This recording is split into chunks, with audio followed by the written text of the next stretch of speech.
get to see some information about the class. So this is English 1 with Miss Blackburn. That is me. And there's my room number. And here's my email address. Now, email is the most reliable way to contact me. Some people have tried, calling my classroom or using Canvas Messenger, which can work, but email is definitely the best way to get a hold of me. So I strongly recommend doing that. If you have any question, I will not be bothered by you emailing me. Just send it along and I will get back to you as soon as I can, which is usually pretty quickly. So freshman English course is designed to focus on a lot of stuff. So American, world, and British literature are all covered. Because of how our class schedule is going to be affected by the A-Day, B-Day schedule, we are going to have to sacrifice a little bit of British and then one small piece of American from what I usually plan for class. But we'll try and get at least a little bit of everything in there so you have a good idea of what kind of things you'll be dealing with in other high school classes. We'll talk a lot about literature, we'll talk about grammar, we'll talk about writing, have a few writing assignments this semester, do some vocabulary, not as much as I usually do, again, but, get at least a few words in there. You definitely will need a Chromebook or a laptop, as I'm sure you have figured out, especially with remote learning. That's going to become incredibly crucial in and out of class. I'm undecided about how much we'll be using physical pencils and paper. Normally, I request students to get a composition notebook, but I think that the activities that we normally do in the composition notebook, I may try and convert to online so that we aren't dealing with as much potential contamination, getting out the notebooks and you handing them to me and me giving them back to you and, all that sort of stuff. So those may not be essential. This one, definitely.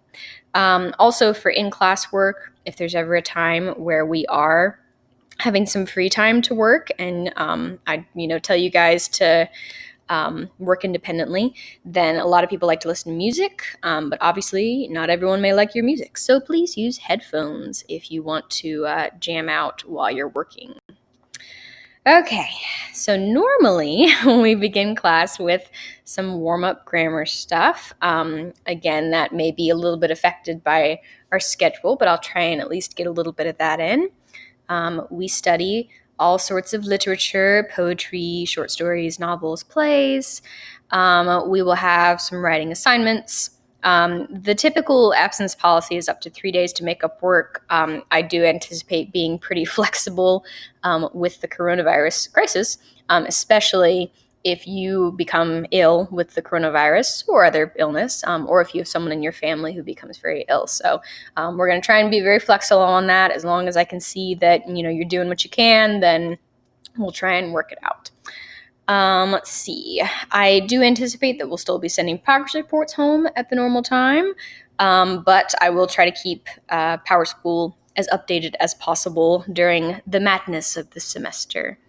Let's see. All right, what else do we have here? So I've got a spot for parent guardian signature and student signature and parent guardian email. And I will pass out, probably the only physical piece of paper I will pass out whenever your first physical day of classes, a sheet of paper that has those signature spots in them and just kind of says, I understand all the policies of class, I understand movie permission, and I'm good with it. So you will get a version of this document just so I can make sure that everyone's cool with everything. All right, so movies. This is the normal movie list that I have for the semester, and it relates to pieces that we read in class. To Kill a Mockingbird does not officially have a rating. If I had to guesstimate, I would say it would probably be rated PG-13 if it was made now. It was made back in the 60s, and at the time it was not given a rating. But it does have some bad language. It has a little bit of violence in it. Nothing that I would consider, inappropriate for a high school freshman. But if you have questions, let me know.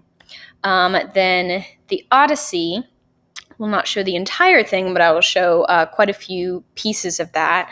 The sections that I showed do have some violence in it. It is about a soldier on an adventure. He encounters some monsters, some things happen. There is a little bit of sensuality in the movie, but I don't anticipate showing most of the sections that have that. So that's probably not an issue.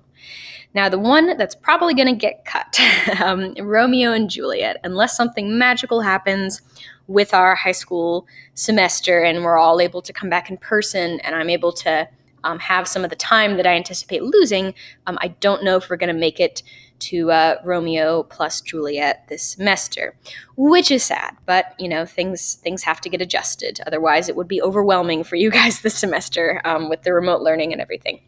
So if we do end up watching that, it does have some violence and some sensuality between Romeo and Juliet, of course. So parents, if you have any questions, let me know. But otherwise, please let me know that it's okay for your child to watch these movies whenever we have in-class movie watching sessions or clip watching sessions. So that's the first thing. Let's see. Next up, important websites. So, I anticipate that most of you are very familiar with these websites because you probably use them in middle school. Now, of course, you'll have your own device to be able to access them even when you are not at school. But Google Drive, I do want you to be familiar with. We'll primarily use Google Docs. So hopefully that feels very, very familiar. Just a reminder on how to sign in case you've forgotten over the long summer.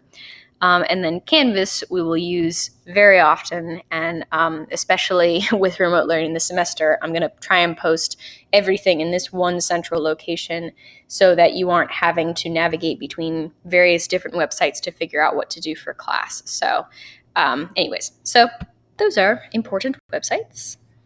Now, as far as grading goes, something I'm sure you're a bit concerned about with the coronavirus, but I have kind of a unique grading system that I think will benefit students and help out with some of the chaos I anticipate for the semester. So rather than assignment-based grading, which is, you get an assignment, you do the assignment, you get one grade for that single assignment, which is then averaged with other single assignment grades. I have a grading system that is primarily skills-based. So there's a few exceptions to that. I do have vocabulary quizzes. You'll have a few vocabulary quizzes this semester.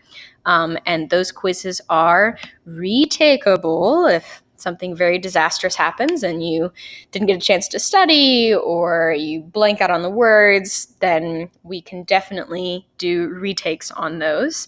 And then the other grade that is not a English skill necessarily, preparation, which includes having your materials for class. So hopefully, the 2 days that you are in class per week, you are well supplied with your Chromebook, which is primary material in need. And you're paying attention in class. You only got a couple days you really have to, focus in on, and that you're turning in assignments.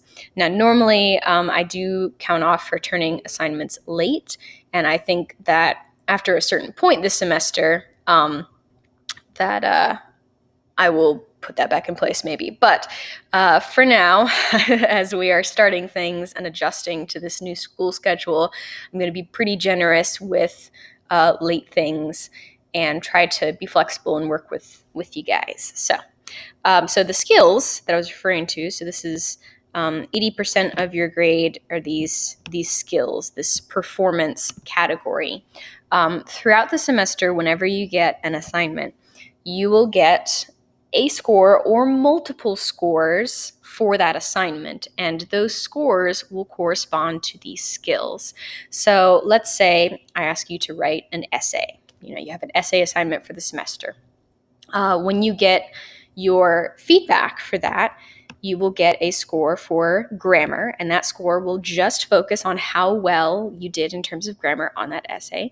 You will get a score for punctuation, which will just focus on your punctuation score for that essay. You'll get a score for spelling, which will just focus on your spelling. So you can kind of think of it like a built-in rubric. A rubric normally will sum up to one grade, but in this case, it'll stay broken down. And when you get your next essay, you will get a grammar score for that essay, and you will get a punctuation score for that essay, which may or may not be the same as the one that you got for the previous essay. And your goal throughout the semester is to trend upward in terms of those scores. So you want your grammar score to go up as you are learning more about grammar rules and what kind of mistakes you tend to make in writing. You want your punctuation score to go up. You want your varied diction score, which relates to understanding word choice and using sophisticated vocabulary. You want that to improve as you learn more words and as you're able to use those in your writing. So the goal is that by the end of the semester, you are improved from your beginning of the semester start, and that hopefully you have learned some things along the way. So with all of the skills, with this 80% performance, I do not average the scores. If you get a really, really awful author's purpose score at the beginning of the semester, let's say you just totally misunderstand what a certain poem means or something, you get a really bad score. Later on in the semester, if you're making improvement and growth and you're getting B's and A's instead of D's and F's, then obviously I don't want to hold those beginning mistakes against you. So I would take your most consistent score, and hopefully if you've been improving and learning things and understanding more, then your consistent score would be a higher score. So anyways, I think that will benefit us as we work through this coronavirus crisis, and that your efforts to really learn things will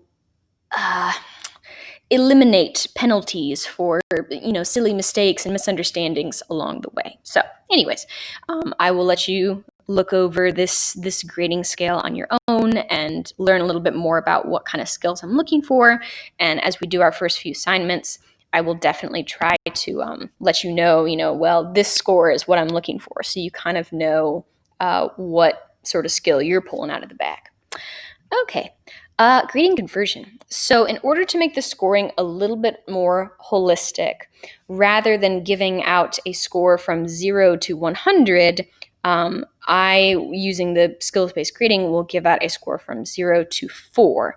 So it's very similar to the way that your GPA works. Your GPA is out of 4 points. If you make a in a class, then you get a 4. And, if you make a B in a class, you get a 3.0 for your GPA for that class. So anyways, similar kind of thing. I've got some 0.5s in the middle to break up the range. But you will notice that the lowest score that you can really reasonably score, a 0.5, is a 60, which is still passing. It's barely passing, but it's passing. So really what this means is that as long as you are turning in your assignments and trying your best, it is really, really, really hard to fail this class. So if you're coming into this class thinking, good gosh, it's world crisis and pandemic, and gosh, I really just want to pass, then we can do that. As long as I can, keep you caught up in the class, we can do that. All right, so below that, I have just kind of what a 4, 3, 2, 1 would translate to. A 4 would be a paper that contains no errors and just showing a mastery of a subject. And if you're down in the 1 area, then you're not showing a lot of evidence and you're not having a lot of correct usage with that particular subject. So that's just what kind of means in words. Now, I said that it was very, very hard to fail this class. Really, the only way that you can turn in an assignment and not expect to get credit for it is through the act of plagiarism. Now, plagiarism is going to be kind of a tricky thing this semester because a lot of times when I'm in class and I see students attempting acts of plagiarism, I'm able to catch them in the act and stop them before it happens. Now, that's not always the case. I usually have, at least a couple students this semester who try and pull something past me. But with the technology that we have in turning assignments in online, it makes it a lot easier for me to detect plagiarism than students realize. And I strongly recommend that if you are having trouble, please do not plagiarize, but rather email me and say, I'm lost, I'm confused, I need some serious help, and I will happily help you. So just to clarify what plagiarism is, if this is a foreign term for you, if you are taking the language and thoughts of another author without authorization and you're representing that author's work as yours and not giving that author credit, those are instances of plagiarism. So in school, I usually see that manifesting in one of three ways. So number one, if you're just trying to search for answers on the internet and you're just taking answers from the internet when you're supposed to be coming up with them from your own brain or from information in a text, then that is bad, and I can usually detect that by seeing that the writing style is very different. And from there, it usually takes a simple Google search, and voila, you're in trouble. The second way is by taking the answers or words of another student. This one, I think students think is going to be harder to detect, but really it's just about as easy to detect. Usually what ends up happening is as I'm grading students' work, I'm reading a paper and I'm like, wow, I've heard this exact same sentence before. And when I go back through other students' papers, I realize, oh, it's from this person. And that shows me that one of these individuals copied the work and the other one provided it. Now, providing another student with access to your answers, even if you got the answers yourself, if you allow someone to copy your answers, you will still be written up for an honor code violation. So please be careful with that. I know a lot of you are going to be tempted to help your friends, but just giving them the answers is not helping them. They're not learning anything. And we are still trying to learn a little bit during this semester of craziness. So please ask me. I will help. And if you are asked to provide answers to another student, please remind them that you don't want to get in trouble and that you recommend that they contact me instead. So anyways, there are nasty consequences for plagiarism. There's the short-term consequences, 0 for the assignment, ISS, which, you don't have a lot of physical days in school anyways. You really don't want to spend them in ISS. And then there's some potential long-term consequences as well. So anyways, plagiarism is bad. Don't do it. Ask me for help, and I would love to help you. Okay, next. So the next thing that I ask students to do in class is fill out this student information form. So it's just a way for me to get to know you, what name you would like to be called, if you have a personal email that you want me to use. So I'm assuming that a lot of you probably use your school email for school communications, but if you have a personal email that is connected to your phone or that you check more frequently, please let me know that so that I can contact you via your personal email if there's an issue with your assignments or if you're missing something, anything like that.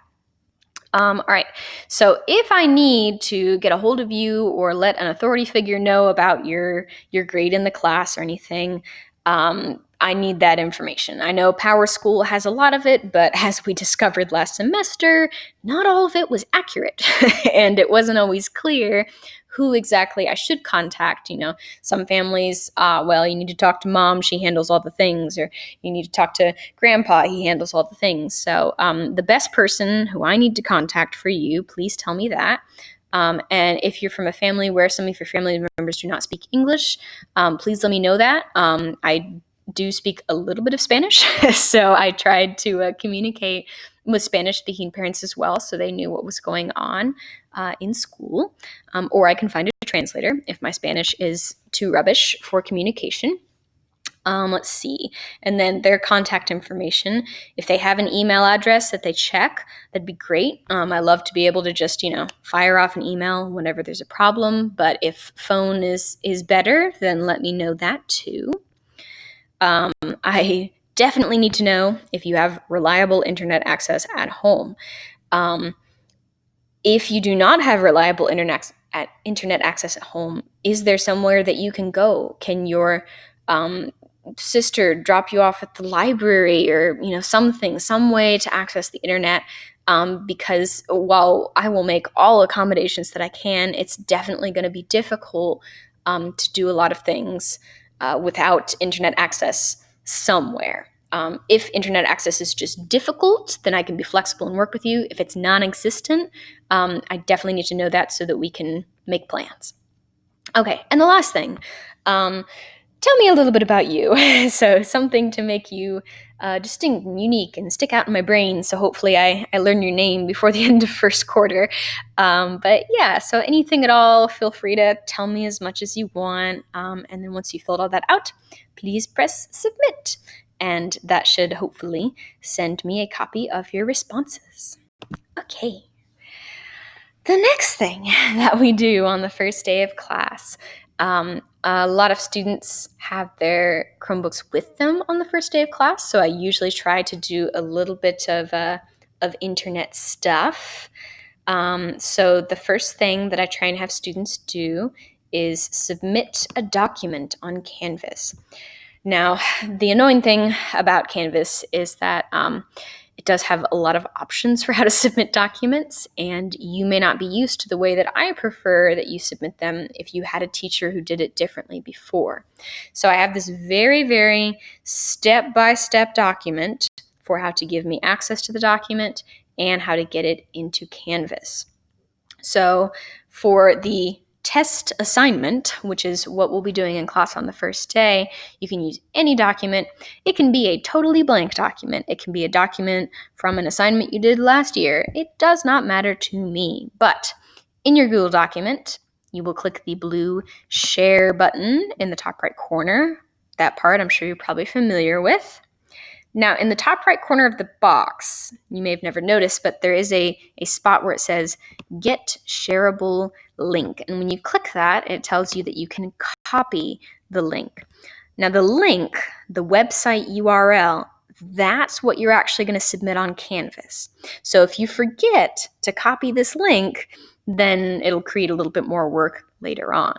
Okay, so you do need to share the document with me down in that box that says invite people. And here is my email address. You may even be able to copy and paste it from this Canvas page, which would be convenient. Make sure that you spell everything right, because after the first time that you send a document to me, Google will auto-suggest my email address when you start typing in the future. And, well, if you spell my name wrong or something, it will auto-suggest it wrong, which is annoying. So you will send that document to me. It will ask you, are you sure that you want to share this with someone who's not in your network?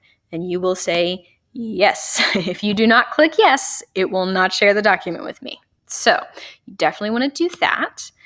And then once you get into Canvas and you find the assignment that you are submitting, so in this case it's called Test Assignment, you will click on Submit Assignment. You will click on the tab that says Website URL. Hopefully that just pops up as a default, but if it doesn't, make sure you're on the tab that says Website URL, and you will paste the website URL that you copied. And then you will submit assignment. And if you're ever concerned, oh shucks, I think I might have submitted the wrong link, I'm not sure if I submitted the right assignment, there is a little box in the top right corner that tells you can view the submission details so that you can check things out. So if you can attempt that process and try to submit the test assignment, that will let me know that you know how to submit assignments even when I'm not there guiding you through the process. So that's one thing we're going to do on the first day of class. Okay. Now, the other thing that I'm going to talk to students about is your grading spreadsheet. Now, your grading average, your overall average for the class, that's going to be in PowerSchool just like normal. But your grading spreadsheet spreadsheet is just a way for you to see your individual assignments in a little bit more detail. Since I have that skills-based grading, when you look in PowerSchool, all you'll see is the skills. You'll see grammar, punctuation, spelling, varied diction. But if you want to know exactly what your scores were for an individual assignment, the grading spreadsheet will give you more information on that. So you can get to it a few ways. You may have received an email recently letting you know that a grading spreadsheet was shared with you. And the title of the grading spreadsheet is your last name and first name. So that would be a way that you could get to it. You can go to Google Drive, which is the big repository of all your documents, or you could go to Google Sheets because this is a spreadsheet. So you will notice that you cannot go through Google Docs. It is not a document, so it will not show up in Google Docs. Okay, anyways. So if you end up going through Google Drive, just note that you may need to click on the tab on the left side that says Shared with Me. So this is my Google Drive. And down here, you see underneath all of my folders and stuff, the section that says Shared with Me. And that shows all the documents that have been shared with you recently. And hopefully, I did share a grading spreadsheet with you recently. So if you find yours, it will have your last name and your first name. This one obviously is a generic one that I just sort of made up. Okay, and once you get into it, you will see on the left side all of the skill scores. So grammar, punctuation, spelling, varied diction, varied syntax. Okay, so these are the categories that you will see in PowerSchool. But along the top, I'm going to have your individual assignments. So I've got a couple of random ones in here right now. The first one is the syllabus. So you will get a grade for turning in your syllabus movie form thing and getting that signed. And as long as you turn it in to me, then that'll be a perfect score, because remember, this preparation category is for turning things in on time. Then another grade that you'll receive sometime this week will be a baseline grade, and I'll talk more about that in a minute, but the baseline measures a lot of different skills, and that's what it's designed to do. It's something that I always give at the start of the semester, and I want to see coming into this class, kind of where you are, especially considering your spring semester may have been a little strange. So keep in mind that all of these scores, they are not locked. They are not permanent. You do not need to go into this baseline stressing about making bad scores. You just need to give me whatever your best is at this point in time. So, for example, this student got a 0.5 on grammar. So this was a student from last semester who shall remain nameless, but she got a 0.5 for grammar, which is the lowest score you can get. Grammar was real bad at the beginning of the semester, but we did a lot of work with grammar, and by the end of the semester, she had brought that score up. We had subsequent assignments after the baseline, and she learned, and she grew, and she ended up with a B in the class, and that grammar score did not hold her back at all. Some other scores she was a little more promising at. Killed it on spelling first time around, so good job. Had a little bit more trouble with understanding word choice. Understanding sentence structure was a little wobbly on. Understanding the main purpose of a piece, like the theme, that was a little tricky for her. But anyways, point being that these scores are a starting place. They are not a finishing place. And you don't need to be afraid of the baseline. It's just going to give us where we start, and hopefully we grow and improve from there. The other category that you see in this grading spreadsheet is this little blue box, classroom issues. Now, hopefully, this blue box remains very, very empty for you this semester. The only reason I ever put anything in that box, which, if I do put something in there, it will negatively impact your grade a little bit, is if you are behaving in a way that is not your most excellent high school student that you can be. So if you are sleeping while we're trying to read a book, or you're, Snapchatting your friend instead of paying attention to a lecture. Those sorts of things might end up in the classroom issues box if they become a problem. So since I only have you a couple days a week, hopefully you are the best student that you can be for those 2 days. And, if you need to Snapchat away to your friends, you do it on your remote learning days where I cannot see you. So anyways, hopefully that will not be an issue. The only thing that is not on this grading spreadsheet are vocabulary quizzes. Those scores I just put directly into PowerSchool, and I put those in, pretty much as soon as you take them, as soon as that quiz day happens. So you should be able to see those scores just the same way that you see them in Canvas, except maybe with extra credit added. Okay. So anyways, that's just some information about what I just told you with the grading spreadsheet. The next thing that is on this list, this is just the test assignment location.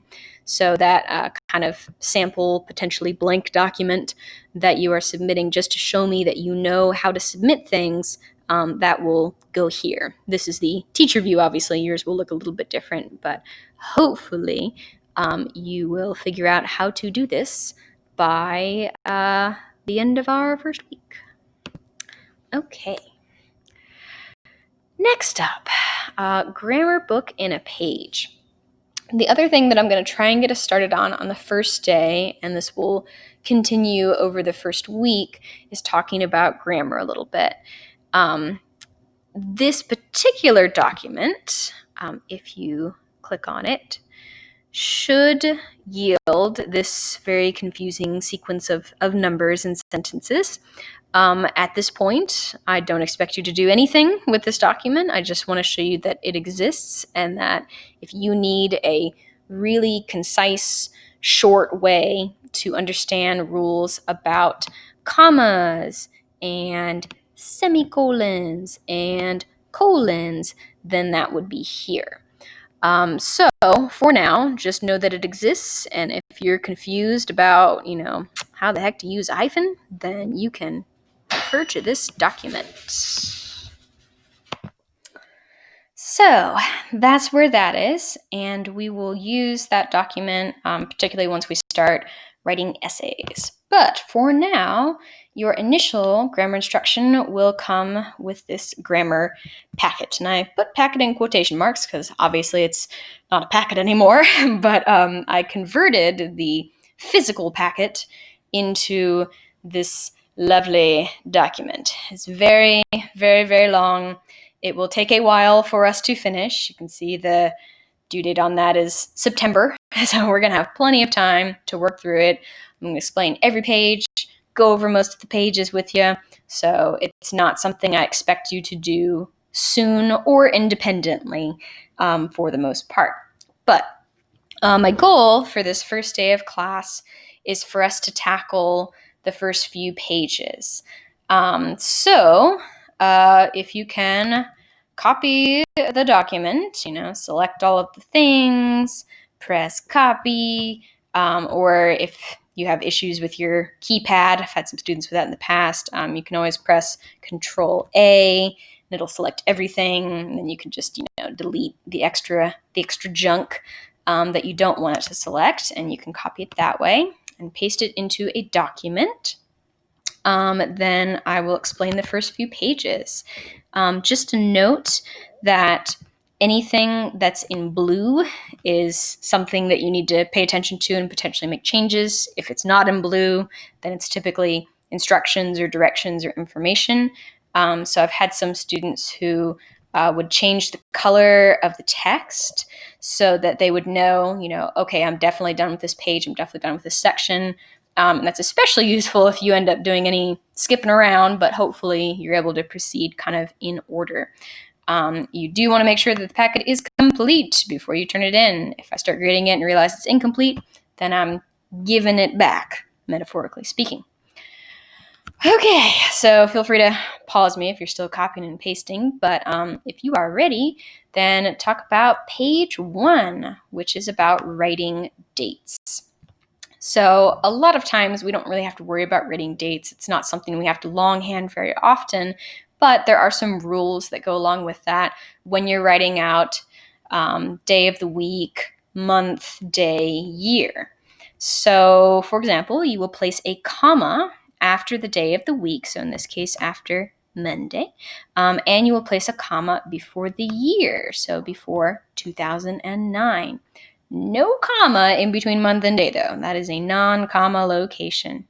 Also, you will always capitalize days of the week, and you will always capitalize months of the year. Those are proper nouns.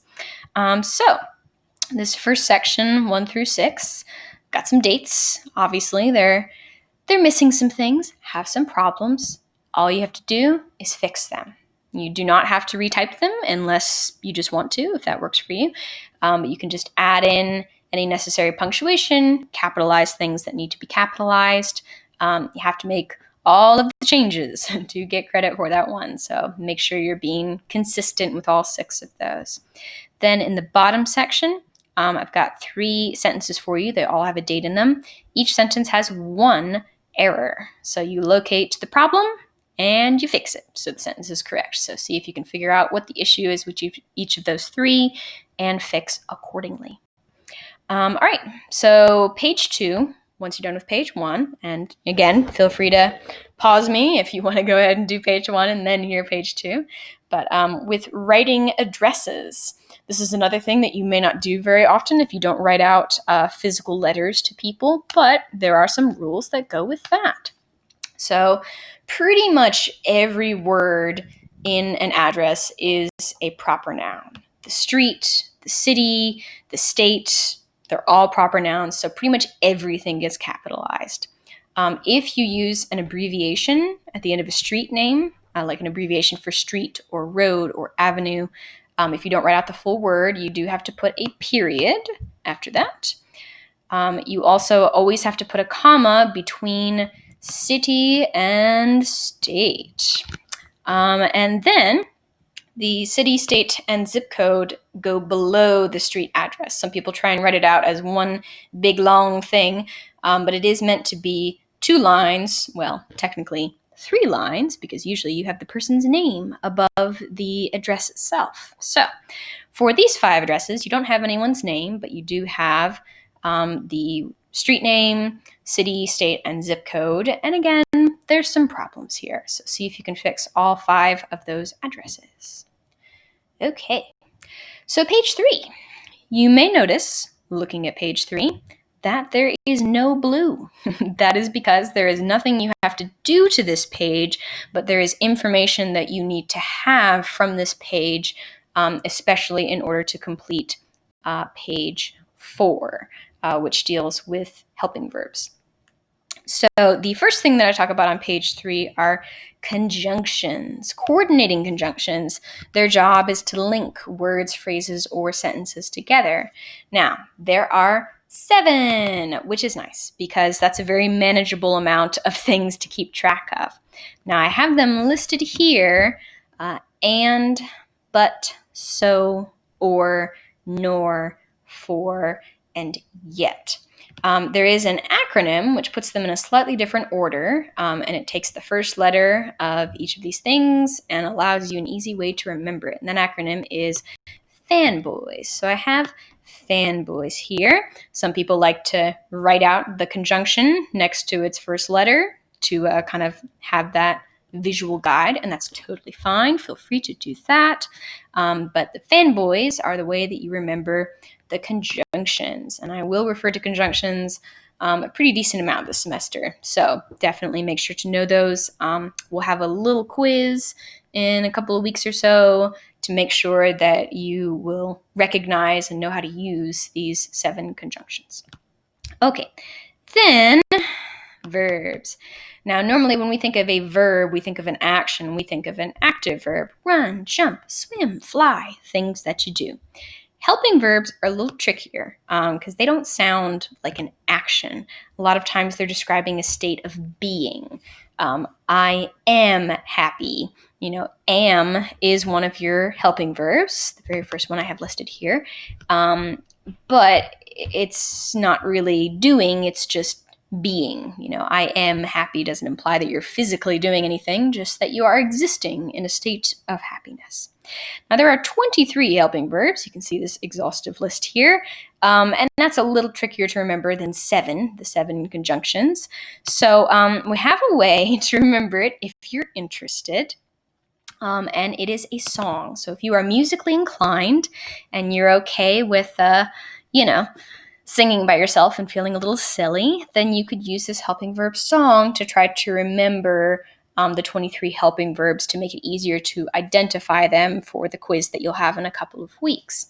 So it's to the tune of I've been working on the railroad, if you're familiar with that song. If not, I'm sure that you can find it on YouTube. I have found several versions myself when I have sung this song kind of karaoke style to the class.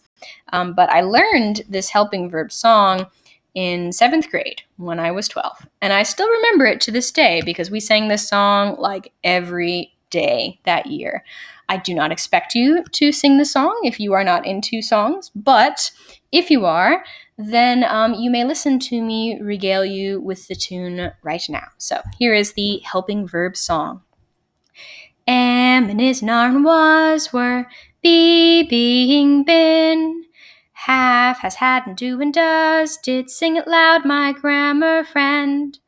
Can and could, will, would, and shall, should, may, might, and must. These are the verbs that will be helping till grammar turns to dust. So, there you go. You can replay that as many or as few times as you would like to, if you want to use that to help to learn the helping verbs. Okay. Now, the only other page that I'm going to try and get to by day 1 is this helping verbs practice page. Very, very straightforward introduction to the helping verbs. I encourage you to try to complete this page without looking at the helping verbs from page 3. Kind of test yourself to see if you understand the function of the helping verb. And then, of course, go back and check them afterwards. But all I've asked you to do is to either underline or to highlight the helping verb in each sentence. Doesn't matter which one you do. Some people aren't sure how to highlight things, so they prefer underlining. But as long as I can tell that there's one word in this sentence that you have identified as the helping verb, then we're good. So whichever one of these words is the helping verb, just mark that for me in some way so that I can see you know which one it is. So just very basic identification. Once you have identified the helping verb for all 10 of these sentences, then I ask you to create a sentence that uses a helping verb. So pick whichever one you like, whichever one of the 23 is your favorite, and see if you can come up with an original, maybe creative sentence.